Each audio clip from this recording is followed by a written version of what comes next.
வெங்கடேஷாய. ஸ்ரீ வெங்கடேஸ்வரா பக்தி தொலைக்காட்சி நேயர்கள் அனைவருக்கும் இனிய மாலை வணக்கம்.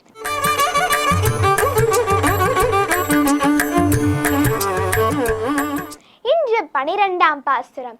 கனைத்திலங் கற்றெருமை கன்று கிறங்கி நினைத்த முளை வழியே நின்று பால் சோர. இந்த பாசுரத்தை கேட்போமா?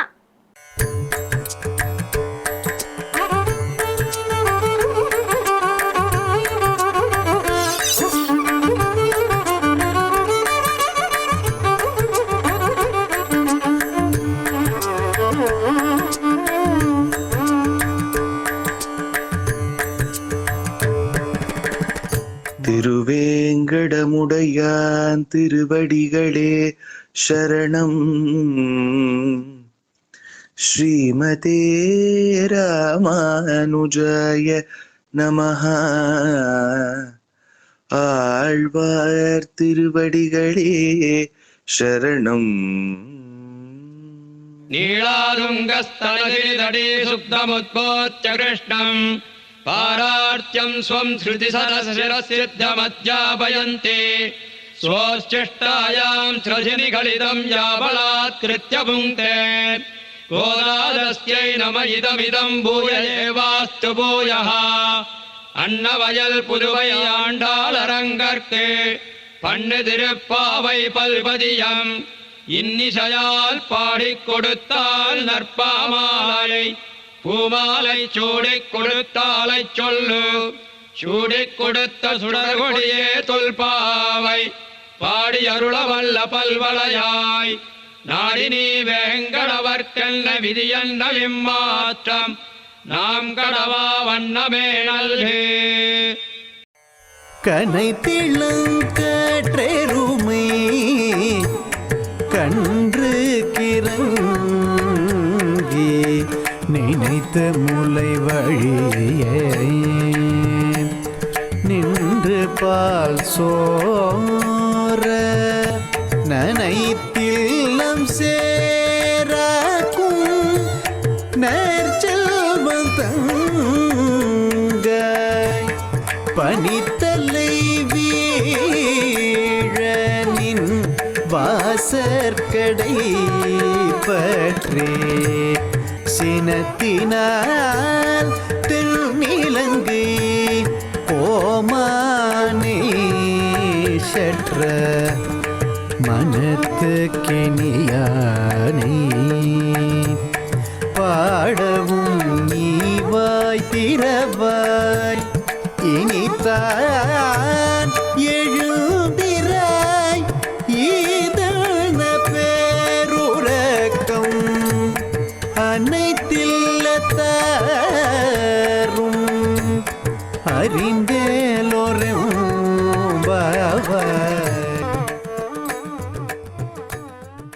கோல பிறந்தவோர் கோவிந்தன் வாழுவோர் சோதி மணிமாடம் தோன்றுமோர் நீதியால் நல்லவத்தர் வாழுமோர் நான் மறைகளோருமோர் வில்லிபுத்தோர் வேதக்கோனோர் பாதகங்கள் தேர்க்கும் பரமநடிகாட்டம் வேதம் அனைத்துக்கும் வித்தாகம் கோரதமிழ் ஐயந்துமைந்து மரியாத மானிடரை வையம் சுமப்பதும் வம்பு. திருவாடி பூரத்துச் சகத்துரித்தாள் வாழியே திருப்பாவை முப்பதும் செப்பினாள் வாழியே பெரியாழ்வார் பெற்றெடுத்த பெண்பிள்ள வாழியே பெரும்போதோர் மாமுனிக்கு பின்னானாள் வாழியே ஒரு 143 வாழியே உயரங்கற்கே உகந்தளித்தாள் வாழியே மறுவாரும் திருவள்ளி வளநாடு வாழியே வன்புருவ நகர்கோதை மலர்ப்பதங்கள் வாழியே. ஆண்டாள் திருவடிகளே சரணம்.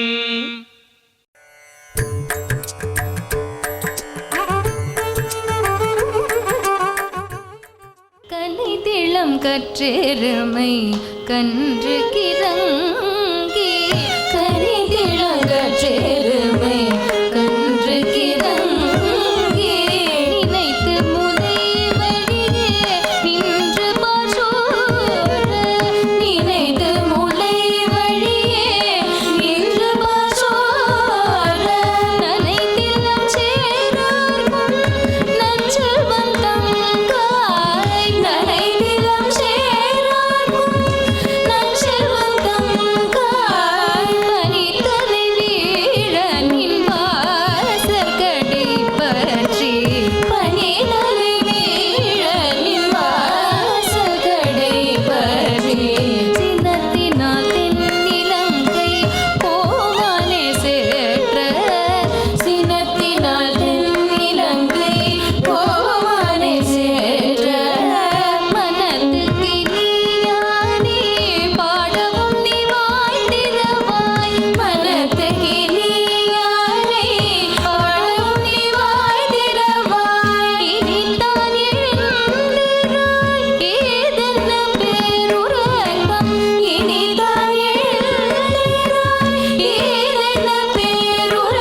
பாசுரத்தின் கருத்தை பார்க்கலாம். பசியால் திரியும் தன் கன்றுகளை எண்ணிய எருமைகள் தங்கள் மடியில் சொரியும் பாலை சிந்தியபடியே அங்கும் இங்கும் செல்கின்றன. அதனால் உன் வீட்டு வாசலில் சேராகி உள்ளன. எருமைகளுக்கு சொந்தக்காரனான ஆயனின் தங்கையே, எங்கள் தலையில் பண்ணி கொட்டுகின்ற நிலையில் உன் வீட்டு வாசலில் காத்து நிற்கிறோம். சீத்தையை கவர்ந்த ராவணனை அழிக்க ராமவதாரம் எடுத்த நாராயணனை புகழ்ந்து பாடுகிறோம். எல்லா வீடுகளிலும் அனைவரும் எழுந்துவிட்ட பிறகும் நீயே இன்னும் பேசாமல் ஏன் இந்த பேருறக்கம் என்று ஆண்டாள் கூறுகிறாள். இதுவே இந்த பாசுரத்தின் கருத்தாங்கும்.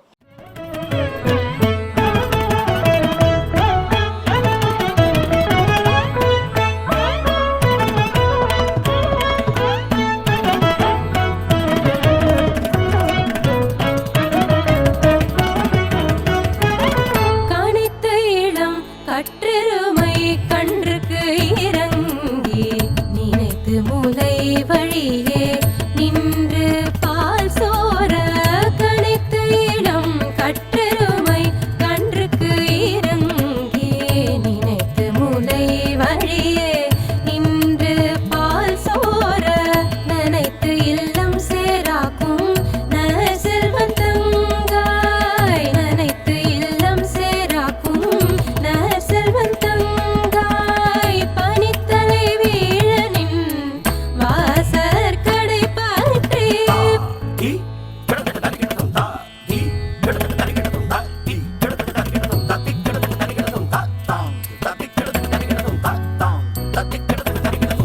பனித்தலை வீழனின் வாசற் கடை பற்றி கணைத்து இடம் கற்றெருமை கன்றுக்கு இறங்கி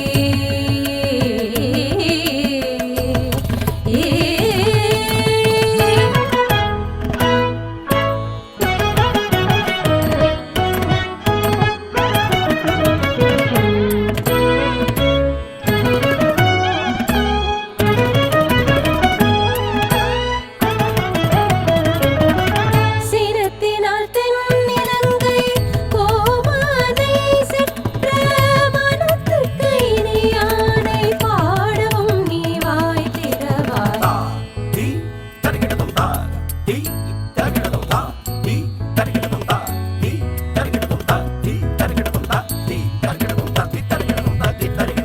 சினத்தினால் தென்னிலங்கை கோமானை செற்ற மனத்துக்கு இனியானை பாடவும் நீ வாய் திறவாய். இனித்தான் எழுந்திராய் ஈதன பேருறக்கம் இனித்தான் எழுந்திராய் ஈதன பேருறக்கம் அனைத்து இல்ல தாரும் அறிந்தேனோரெம்பாவாய் அனைத்து இல்ல தாரும் அறிந்தேனோரெம்பாவாய்.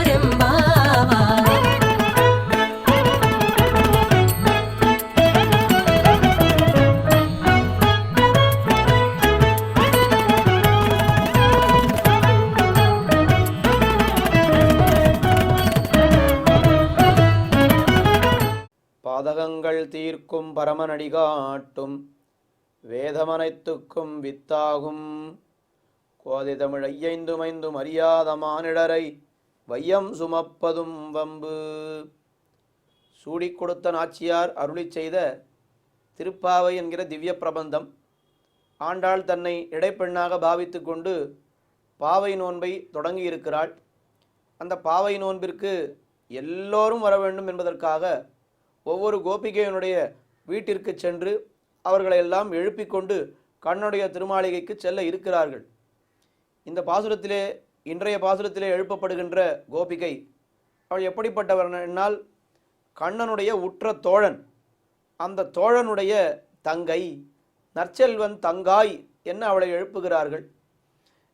இந்த பாசுரத்திலே தெரிவிக்கப்படுகின்ற விஷயம் என்னவென்றால், பகவானுக்கு நாம் எப்பொழுதும் கைங்கரியம் பண்ணிக்கொண்டே இருக்க வேண்டும். அதுதான் உண்மையான செல்வம் என்பதுதான் இந்த பாசுரத்திலே உணர்த்தப்படுகின்ற மிக மிக விசேஷமான ஒரு விஷயம். கனைத்திளம் கத்தெருமை கண்ணுக்கிறங்கி நினைத்து முளவழியே நின்னு பால் சோர. நனைத்தில்லம் சேராக்கும் நற்செல்வந்தங்காய் பனித்தலை வீழ நின் வாசல் கடை பத்தி சினத்தினால் தென்னிலங்கை கோமானைச் செத்த மனத்துக்கினியானை பாடவும் நீ வாய் திறவாய் இனித்தான் எழுந்திராய் இதென்ன பேருறக்கம் அனைத்தில்லத்தாரும் அறிந்து அறிந்தேலோரெம்பாவாய். இந்த கோபிகையனுடைய வீட்டிற்கு போகிறார்கள். அங்கே போனால் அங்கே என்ன நடந்து கொண்டிருக்கிறதோ அதை அப்படியே விவரிக்கிறார்கள். கனைத்து இளங்கத்தெருமை கன்றுக்கிறங்கி நினைத்து முளை வழியே நின்னு பால் சோர நனைத்து இல்லம் சேராக்கும். அவர் கண்ணாலே பார்க்கக்கூடிய காட்சி அது. என்ன சொல்கிறார்கள்? அங்கே எருமை மாடுகள் எல்லாம் இருக்கின்றன இந்த இடையனுக்கு. ஆனால் அந்த எருமை மாடுகள் எல்லாம் அதிகாலையிலே கறக்க வேண்டுமே, இவன் கறக்கவில்லை. கறக்காமல் இவன் என்ன பண்ணிவிட்டான்? எங்கேயோ போயிருக்கிறான். உடனே கறப்பார் இல்லாமையாலே முளை கடுத்து என்ன வியாக்கியானத்திலே காட்டுவார்கள். கறப்பார் இல்லாமையாலே ஐயோ இப்பொழுது நம்முடைய அந்த கன்றுக்கு இப்பொழுது பால் வேண்டுமே, இவன் நம்மளை கறக்கவில்லையே என்று அது என்ன பண்ணுகிறது? கனைத்து அது ரொம்ப அங்கே பெரிய சத்தத்தை எழுப்புகிறது. அந்த எருமைகள் இளங்கத்தெருமை கன்றுக்கு இறங்கி நினைத்து அந்த கன்றின் மீது வாத்சல்யம், ஐயோ அந்த கன்றுக்கு இப்பொழுது பால் கொடுக்க வேண்டுமே, யாருமே இப்பொழுது கறக்கவில்லையே என்று இறங்கி நினைத்து முளை வழியே நின்று பால் சோர தானே என்ன பண்ணுகிறது? பாலை சொரிய ஆரம்பித்து விடுகிறது அந்த எருமை. அப்படி அது தானே பால் சுரக்கும் பொழுது கீழே ஏதாவது பாத்திரம் வைத்திருந்தால் பரவாயில்லை, அந்த கன்றுக்குட்டியும் அங்கே இல்லை. ஆனால் அந்த பால் எல்லாம் என்ன ஆகிறது? எல்லா பாலும் தரையிலே அப்படியே கொட்டு விட்டது. தரையில் அப்படியே பால் கொட்டிகிட்டே இருந்தா இந்த பசுக்கள் எருமைகள் எல்லாம் எப்படிப்பட்டவை என்னால் வாங்க குடம் நிறைக்கும் வள்ளல்னு சொல்லிவிட்டாளே. அப்போ அது அத்தனை பாலை சுரந்தால் அந்த இல்லம் முழுவதும் பூராவுமே சேராகி விட்டது. அதைத்தான் அவர்கள் வர்ணிக்கிறார்கள். கனைத்து இளங்கத்தெருமை கன்றுக்கிறங்கு நினைத்து முளவழியே நின்னு பால் சோர நினைத்து இல்லம் சேராக்கும் என்று அந்த இல்லம் முழுவதும் பால் சேர ஆகிவிட்டது. பால் சோறு இல்லை, பால் சேரு. ஆனால் அப்படி ஆக்கவிட்ட அந்த கோபாலன் அவனை என்ன சொல்கிறார்கள்? நற்செல்வன் தங்காய். அந்த நற்செல்வன் சொல்லி அவனுடைய தங்கையேன்னு சொல்கிறார்கள். என்ன நற்செல்வன் என்னால் பெரிய செல்வம் பொருந்தியவன் சொல்.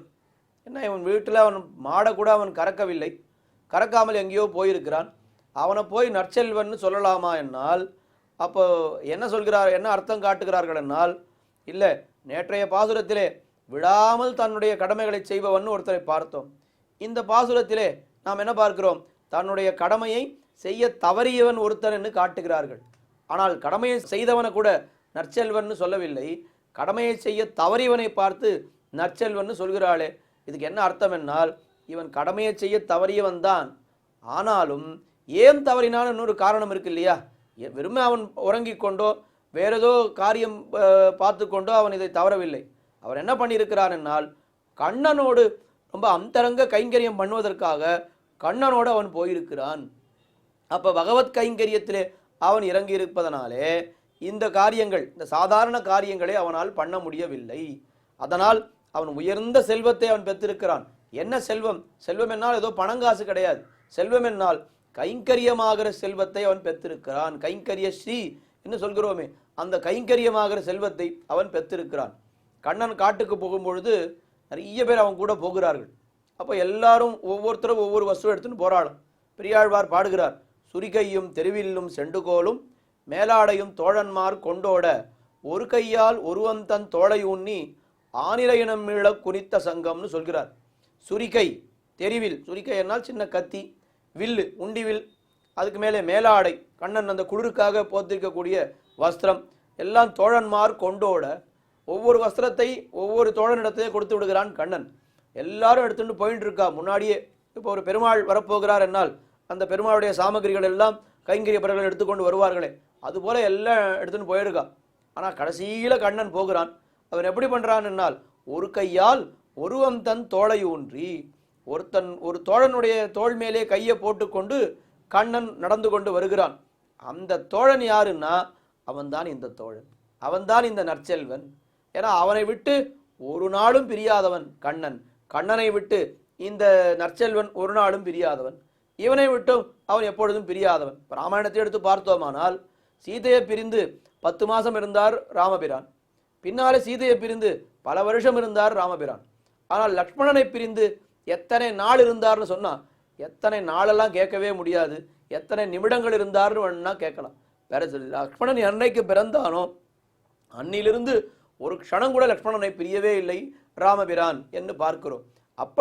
அப்படி கண்ணனை விட்டு பிரியாதவன், கண்ணனுக்கு உத்த தோழன், கண்ணனுக்கு எல்லா விதமான அந்தரங்க கைங்கரியங்களும் பண்ணக்கூடியவன்.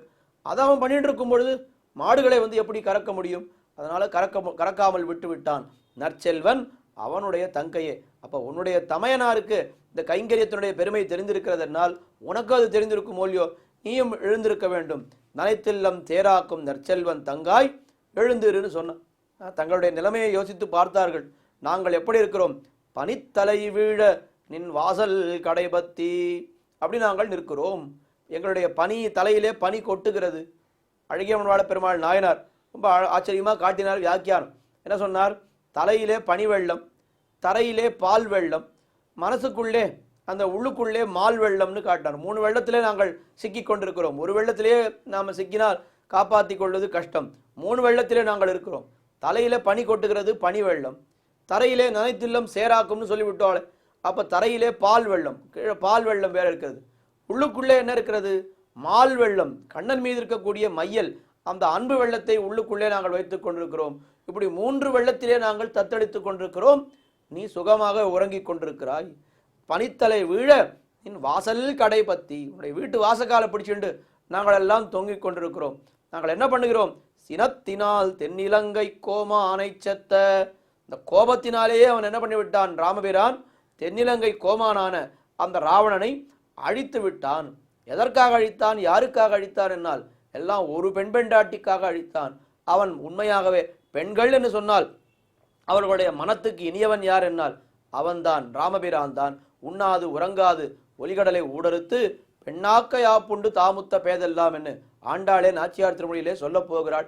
அப்படி மனத்துக்கு இனியான், அதாவது கண்ணன் என்னால் மனதிற்கு ரொம்ப கசப்பானவன், ராமன் என்னால் மனதிற்கு ரொம்ப இனிமையானவன். கண்ணனோடு நமக்கு நல்ல அனுபவமே கிடையாது. எப்பவும் அழுகைதான். அவன் ஏதாவது நம்மை துன்புறுத்தி கொண்டே தான் இருப்பான். ஆனால் ராமன் அப்படி கிடையாது. அவன் மனத்துக்கினியான். அந்த மனத்துக்கினியானை பாடவும் நீ வாய் திறவாய். நீ அந்த ராமனை பற்றி நாங்கள் பாடிக்கொண்டிருக்கிறோம், ஆனால் நீ வாயை திறக்க மாட்டேன் என்கிறாய். நீ எழுந்திருந்து எங்களோடு கலக்கவும் மாட்டேன் என்கிறாய். சினத்தினால் தென்னிலங்கை கோமானை செத்த மனத்துக்கினியானை பாடவும் நீ வாய் திறவாய். இனித்தான் எழுந்திராய், இதென்ன பேருறக்கம், என்னமா அவ்வளவு தூக்கம் உனக்கு? நீ வா, நீ அனைத்து இல்லத்தாரும் அறிந்து எல்லாரும் வந்து விட்டாயிட்டார் என்ன அவள் கேட்டாள். ஆமாம், உன்னுடைய சம்பந்தத்தாலே எல்லோருக்கும் இந்த பாகவதத்துவம், எல்லோரும் அடியவர்களாகி எல்லோரும் நல்ல விஷயங்களை எல்லாம், இந்த பகவத் விஷயங்களை எல்லாம் அறிய வேண்டும் என்பதற்காக எல்லோரும் வந்து விட்டார்கள். நீயும் வந்து எங்களோடு கலக்க வேண்டும் என்று இந்த பாசுரத்திலே கோபிகையை எழுப்புகிறார்கள். அவளும் வந்து கலந்தாள். இந்த பாசுரத்திலே உணர்த்தப்படுகின்ற திவ்ய தேசம் அது தில்லை திருச்சித்திரகூடம். இப்பொழுது சிதம்பரம் கோவிந்தராஜ பெருமாள் என்று நாம் சொல்கிறோமே, அந்த திவ்ய தேசம்தான் இப்பொழுது இந்த பாசுரத்திலே உணர்த்தப்படுகிறது. ஆச்சரியமான விஷயம். இந்த கோவிந்தராஜரை பாடும் பொழுது குலசேகர ஆழ்வார் என்ன பண்ணுகிறார் என்னால், அவர் ராமனாக பார்த்தே அவரை பாடுகிறார். அவர் ராமாயணம் முழுக்க குலசேகர ஆழ்வார் 10 பாசுரத்தில் பாடியிருக்கிறார். அங்க நெடுமதில் புடசூழ் அயோத்தி என்னும் ஒரு பதிகம், அதிலே தில்லை திருச்சித்திரகூடம்னு அந்த எம்பெருமானை ராமனாகவே பாடுகிறார். இங்கேயும் என்னன்னா, மனத்துக்கினியானை பாடவும் நீ வாய்த்திரவாயின்னு சொன்னான். அங்க எரிநடுவேல் அரக்கரோடும் இளங்கவேந்தன் இன்னுயிர் கொண்ட அவன் தம்பி கரசுமீந்து திருமகளோடு இனிதமர்ந்த செல்வன் தன்னை. ரொம்ப மனத்துக்கினியான் என்னால் எது ரொம்ப மனத்துக்கு இனிமை என்னால், ராவணனை கொன்றான், விபீஷணனுக்கு அந்த ராஜ்யத்தை கொடுத்தான், சீதா பிராட்டியை மீட்டான், சீதா பிராட்டியோடு மறுபடியும் போய் அவன் அயோத்தியிலே பட்டாபிஷேகம் பண்ணி கொண்டான் என்னால் அதை கேட்கும் பொழுதே நமக்கெல்லாம் எவ்வளவு மனத்துக்கு இனிமை. நம்முடைய மனசிற்கெல்லாம் சந்தோஷத்தை கொடுப்பவன் ராமபிரான். ஏன்னா அந்த ராமபிரானுடைய சரித்திரத்தை தான் தில்லை திருச்சித்திரகூடம் என்கிற திவ்யதேசத்திலே திருமங்கையாழ்வார் பாடினார் என்று பார்க்கிறோம். அப்படி மனத்துக்கினியான் என்னால் அது கோவிந்தராஜ பெருமாள். அவனுடைய அனுபவம் இந்த பாசுரத்திலே நமக்கு வாய்த்திருக்கிறது என்று காட்டியிருக்கிறார் காஞ்சி சுவாமி. ஆண்டாள் திருவடிகளே சரணம். ஆழ்வார் எம்பெருமானார் ஜீயர் திருவடிகளே சரணம்.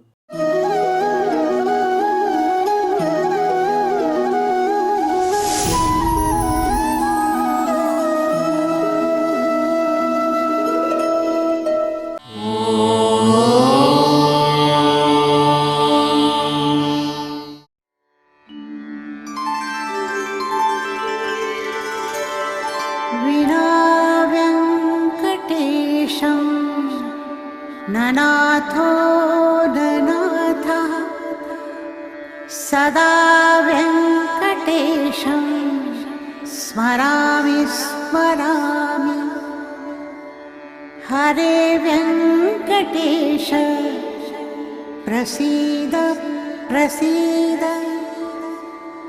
प्रियं वेङ्कटेश प्रयच्छ प्रयच्छ